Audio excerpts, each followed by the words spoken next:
আসসালামু আলাইকুম। আজকে আমি আপনাদের সাথে ঘরে থাকা কিছু সহজ উপকরণে ব্রাউনি কেক বানিয়ে দেখিয়ে দিব, যা বাচ্চারা ভীষণ পছন্দ করে। তো আমি আমার মেয়ের জন্য এই ব্রাউনি কেকগুলো রেডি করছিলাম, তো ভাবলাম আপনাদের সাথে ভিডিও শেয়ার করি। তো এখানে প্রথমে আমি একটা বোল কিচেন স্কেলে দিয়ে বোলটাকে এখানে আমি মাইনাস করে দিলাম। তো এখানে আমি ডিম নিয়ে নিব 3টা। তো ডিমগুলোর সাইজ মিনিমাম আপনাকে 50 গ্রাম হতে হবে। তো এর থেকে সামান্য একটু যদি বেশি হয় তাহলে সমস্যা নেই, যদি কম হয় তাহলে অন্য একটা ডিম থেকে ভেঙে ওজনটাকে ঠিক করে নিতে হবে। তো 3টা ডিম আমি এখানে নিয়ে নিব, 3টা ডিমের ব্রাউনি বানাবো। তো 3টা ডিমের মিনিমাম ওজন হতে হবে 150 গ্রাম। আর এই কেকের জন্য ডিম কুসুম আলাদা করার কোনোই দরকার নাই, আপনি একসাথে ডিম নিয়ে নিলেই হবে। তো এখানে আমি বড় সাইজের ডিম ইউজ না করে ছোট সাইজের ডিমগুলো ইউজ করেছি। তো এখানে আমি আরও একটা ডিম ভেঙে নিলাম। তো 3টা ডিমের ওজন এসেছে এখানে 164 গ্রাম। তো এইটা আর খুব একটা বেশি না, সমস্যা হবে না। তো তবে যেন কম না হয় সেদিকে খেয়াল রাখবেন। মিনিমাম আপনাদেরকে 3টা ডিমের ওজন 150 গ্রামের মতো হতে হবে। তো এখানে এখন আমি দিয়ে দিব চিনি। এখানে 3টা ডিমের ওজন এসেছে 150 গ্রাম, আর এই 150 গ্রাম ডিমের জন্য 180 গ্রাম আমি চিনি নিয়ে নিব। এখানে চিনিটা চাইলে আপনারা পাউডার করে দিতে পারেন বা এই যে দানা চিনিটাও দিতে পারেন, কোনো সমস্যা নাই। তো এখানে আমি দানা চিনিটাই দিয়ে দিচ্ছি, আর কিচেন স্কেলে কিন্তু আমি ওজনটা দেখিয়ে দিচ্ছি।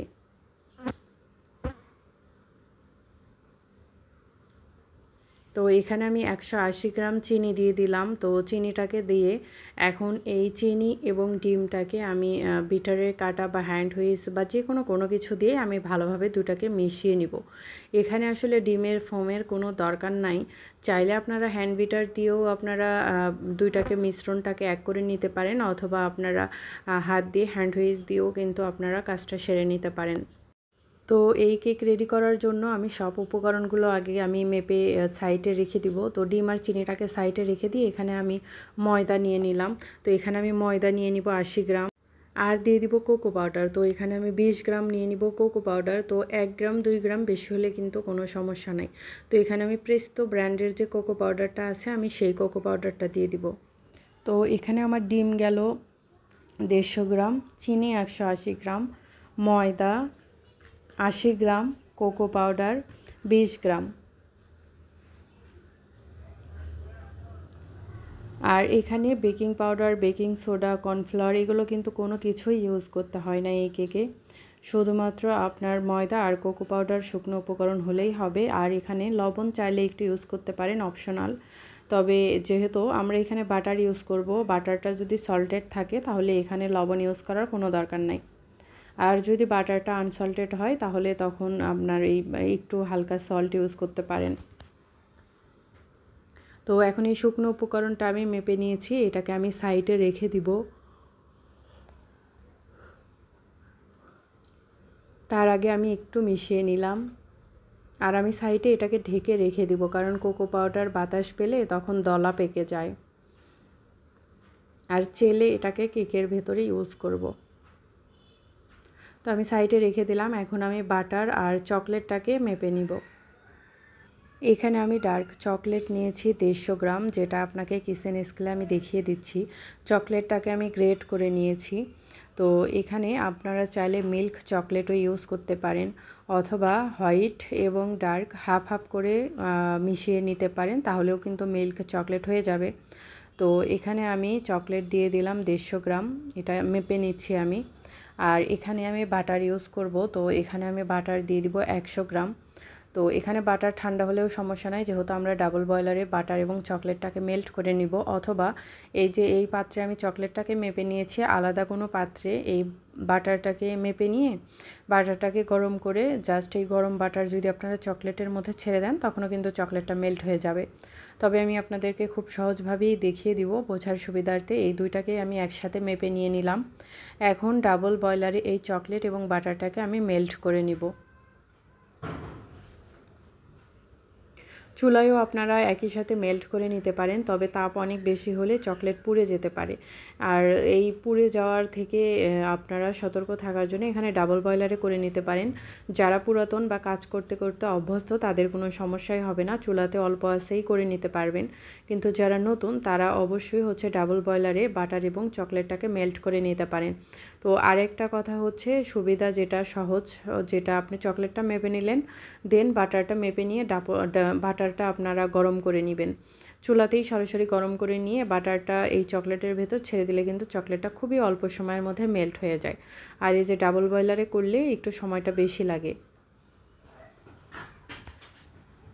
আর এখানে সতর্কতার কিছু নাই, স্প্যাচুলা দিয়ে এক পাশ থেকে ঘুরিয়ে ঘুরিয়ে যে মেশাতে হবে এমন কোনো কিছু নাই, জাস্ট দুইটাকে মেল্ট করে নিলেই হবে। কারণ চকলেট টপারের সময় আমরা ডাবল বয়লারে সাবধানতার সাথে চকলেটটাকে মেল্ট করে নিই, তো এখানে সেই রকম কোনো ব্যাপার নেই। তো আমি চকলেটটাকে একটু মেল্ট করে নিচ্ছি সময় নিয়ে, আপনাদের বুঝার সুবিধার্থে এখানে আমি কাট করে নিই বা ফাস্ট করে নিই। এভাবে নাড়তে নাড়তে একটা সময় দেখবেন সুন্দরভাবে দুটোই একসাথে মেল্ট হয়ে গেছে। তো চকলেট এবং বাটারটা আমার প্রায় মেল্ট হয়ে গেছে। আর ভিডিওতে যেভাবে দেখিয়েছি আপনারা এভাবেই করে নেবেন, এইভাবে খুব সহজেই আপনারা তৈরি করতে পারবেন। তো বাটার আর চকলেট আমার মিশে গেছে। তো এখন এটাকে আমি ঠান্ডা হওয়ার জন্য সাইডে রেখে দিব, আর অন্য পাশে আমি ডিম আর চিনিটাকে মেল্ট করে নিব। ততক্ষণে এই চকলেট আর বাটারের এই মিশ্রণটা ঠান্ডা হয়ে যাবে, মানে রুমের স্বাভাবিক তাপমাত্রায় চলে আসবে। এইটা যদি কোনোভাবে গরম থাকে আর এর মধ্যে ডিম দেওয়া হয় তাহলে কিন্তু ব্যাটারটা একেবারে নষ্ট হয়ে যাবে। এজন্য এটাকে ভালোভাবে নেড়ে নিয়ে আমি মিশ্রণটা রেডি করে নিয়ে সাইডে রেখে দিব ঠান্ডা হওয়ার জন্য। তো আমার চকলেটটা এই যে দেখেন কত সুন্দর মেল্ট হয়ে গেছে, এটা কিন্তু আমি দেখিয়ে দিচ্ছি। এখন এটাকে সাইডে রেখে দিয়ে ডিম আর চিনির মিশ্রণটাকে রেডি করে নিব। তো এখানে আমি হাত দিয়েই প্রথমে মিশ্রণটাকে রেডি করে নিব। তো এখানে হাত দিয়ে করলেই কিন্তু খুবই অল্প সময়ের মধ্যে হয়ে যাবে। এখানে চিনিটা জাস্ট মেল্ট হলেই হবে, ডিমের ফর্মের সেরকম কোনো দরকারই নাই, মানে কাজই নাই, এখানে ডিম ফর্ম করতে হবে না। চিনিটাকে ভালোভাবে মেল্ট করে নিতে হবে, বা চিনি যদি একটু হালকা দানা দানা থাকে তাহলেও কিন্তু সমস্যা নাই, ব্রাউনিতে এরকম থাকে, বরং ওরকম খেতেই আরও বেশি ভালো লাগে। তো হাত দিয়ে আমার হাতে একটু ব্যথা ছিল, তো আমি হাত দিয়ে করতে অনেক বেশি টাইম লাগে আর কি। তো এখানে আমি হাত দিয়ে একটু মিক্সড করে নিয়ে বিটার দিয়ে সামান্য একটু আবার মিক্সড করে নিব। তো আপনার বাসায় যদি বিটার না থাকে তাহলে বিটারের কিন্তু কোনোই দরকার নাই। আসলে আমি হাত দিয়ে এভাবে করতে পারছিলাম না, আমার হাতটাই, তো ওই জন্য আর কি আমি কিছুক্ষণ মিক্সড করার পর এখানে বিটারে কাটা লাগিয়ে 30 সেকেন্ডের মতো বিট করে নিয়েছিলাম। তো সেটাই যথেষ্ট ছিল, এখানে আসলে বেশি বিট করার প্রয়োজন নাই। বরঞ্চ এখানে যদি আপনার ডিমের ফর্ম বেশি হয়ে যায় তখন কিন্তু ব্রাউনির টেক্সচার ভালো আসে না, খেতে অত বেশি ভালো হয় না। তো এখানে আপনি ডিমের ফর্ম একেবারেই করতে যাবেন না, শুধু ডিম আর চিনিটাকে একসাথে মেল্ট করে নেবেন। এই তো আমার ডিম চিনির ম্যারাং একেবারে রেডি। তো এখানে এখন আমি বিটারের কাঁটাটা তুলে নিব বিটার বন্ধ করে, আর বাকি শুকনো উপকরণগুলো এর সাথে আমি মিশিয়ে নিব আলতো হাতে। ব্রাউনি কেকগুলো আসলে রেডি করা খুবই সহজ, এগুলাতে আসলে সেরকম কোনো ঝামেলাই নাই। তো এখানে আমি এই যে হালকা একটু বিট করে নিয়ে এখানে আমি রেডি করে নিয়েছি। আর হাত দিয়ে করলে যেরকম যে ফর্ম সেটা হবে না, বরং ওটাই ভালো হয়। তো ওই যে বললাম আমার হাতে ব্যথা, এই জন্য আর কি বিটারে কাটা লাগিয়ে আমি একটু বিট করে নিয়েছি। এখন ডিমের ম্যারাংটাকে বিটারে কাটা থেকে ভালোভাবে ছাড়িয়ে নিয়ে এটার সাথে আমি শুকনো উপকরণগুলো মিশিয়ে নিব। শুকনো উপকরণগুলো যেহেতু আমি সাইডে মেপে আগেই রেখে দিয়েছিলাম, এখন এগুলোকে চেলে মিক্সড করে নিব। তো বিটারে একটা কাটা আমি তুলে নিচ্ছি, দুটো কাটায় আমি ক্লিন করে এখানে আমি তুলে নিচ্ছি। এখানে আমি স্প্যাচুলা দিয়েই মিশিয়ে নিতে পারবো। তো এই 3টা ডিমের কেক রেডি করার জন্য এখানে আমি 8 ইঞ্চি সাইজের স্কোয়ার মোল্ড নিয়েছি, আর এখানে অয়েল পেপার দিয়ে আর মোল্ডেও কিন্তু আমি অয়েল ব্রাশ করে দিয়েছিলাম। তো মোল্ডটাকে আমি প্রথমে রেডি করে নিলাম, আর ওইদিকে হচ্ছে যে আমি ওভেন কিন্তু 170 ডিগ্রি সেলসিয়াস তাপমাত্রায় একেবারে উপর নিচ করে হিট করতে দিয়েছি। এখন এই ম্যারাংটা রেডি করে নিব। তো এখানে আমি শুকনো উপকরণগুলো চেলে দিব, যেটা কিনা আগেই আমি মেপে রেখে দিয়েছিলাম। এখানে 80 গ্রাম ময়দা আছে, 20 গ্রাম কোকো পাউডার। তো যে কোনো ব্র্যান্ডের কোকো পাউডার হলেই কিন্তু এখানে হবে, মালয়েশিয়ান বা প্রেস্তো যে কোনো কোকো পাউডার হলেই হবে, কোনো সমস্যা নেই। তো এখানে আমি কোকো পাউডার আর ময়দা যে মিশিয়ে রেখেছিলাম সেটা দিয়ে এখন আমি এটাকে ডিমের সাথে আমি মিশিয়ে নিচ্ছি।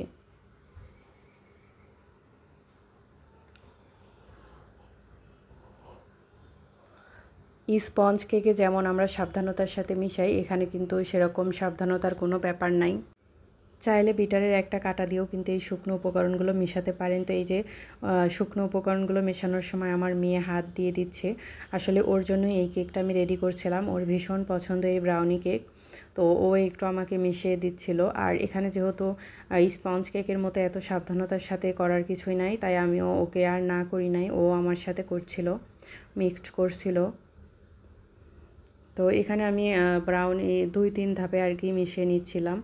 আর যে ওই যে চকলেট আর বাটারটা আমি মিশিয়ে রেখেছিলাম, ওটা কিন্তু মোটামুটি এখন ঠান্ডা হয়ে গেছে। চাইলে আপনারা ডিম চিনি যে রেডি করে নিলেন তার সাথেই কিন্তু ওইটা দিয়ে দিতে পারেন, তারপর শুকনো উপকরণগুলো মিশিয়ে নিতে পারেন। তো আমার ডিমের ম্যারাং রেডি হওয়ার পর আমি দেখি যে মিশ্রণটা ঠান্ডা হয় নাই, তাই আর কি শুকনো উপকরণগুলো আগে মিশিয়ে নিলাম। আর যে কোনো মিশ্রণে কোকো পাউডার মেশাতে গেলে দেখবেন কি যে কোকো পাউডারটা ভালোভাবে মিশতে চাচ্ছে না, কিন্তু একটা সময় কিন্তু ঠিকই মিশে যাবে। শুধু একটু ধৈর্য আর সময় নিয়ে মেশাতে হবে। তো এখন আমার শুকনো উপকরণগুলো আমি মিক্সড করে নিয়েছি। এখন এটাতে আমি এই যে চকলেট আর বাটারের মিশ্রণটা দিয়ে দিব। আর এই কেকটা হচ্ছে যে আপনি একবার রেডি করে 5 থেকে 6 দিন পর্যন্ত রুমের স্বাভাবিক তাপমাত্রা একেবারে ভালো থাকবে। আর বাচ্চারা কিন্তু এই টাইপের কেকগুলো অনেক বেশি পছন্দ করে। বাজার থেকে কিনে নিয়ে এসে বেকারির কেক খাওয়ানোর চাইতে বাসায় এইভাবে তৈরি করে কিন্তু খাওয়াতে পারেন। আর অনেকে জিজ্ঞাসা করতে পারেন যে এখানে আমি কি চকলেট ইউজ করেছি। এটা হচ্ছে ব্লুবেল ব্র্যান্ডের চকলেট।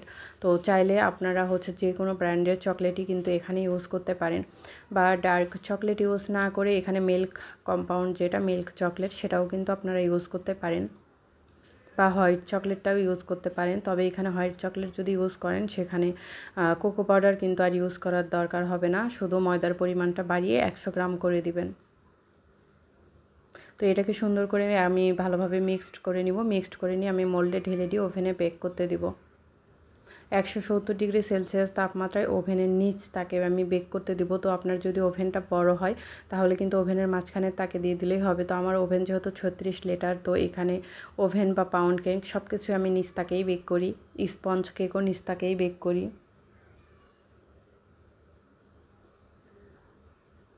মিশ্রণটা এরকম থকথকে হবে।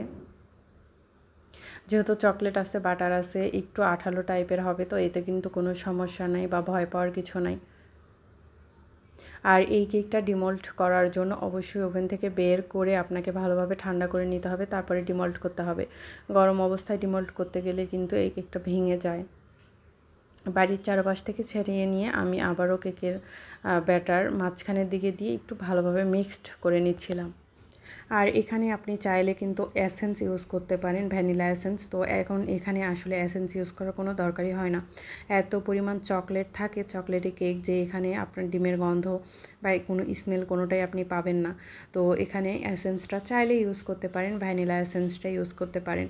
তো আদার্স আর কিছুর দরকার নাই, baking powder, baking soda, vinegar এসবের কোনো কিছুরই দরকার নাই এই কেকটার মধ্যে। তো এখন আমি মোল্ডের মধ্যে ঢেলে দিব। তো ব্যাটারটাকে উপর থেকে আমি মোল্ডের মধ্যে ঢেলে দিয়ে এটাকে আমি ওভেনে বেক করতে দিয়ে দিব। বাকি প্রসেস ভিডিওতে একটু দেখে নেবেন।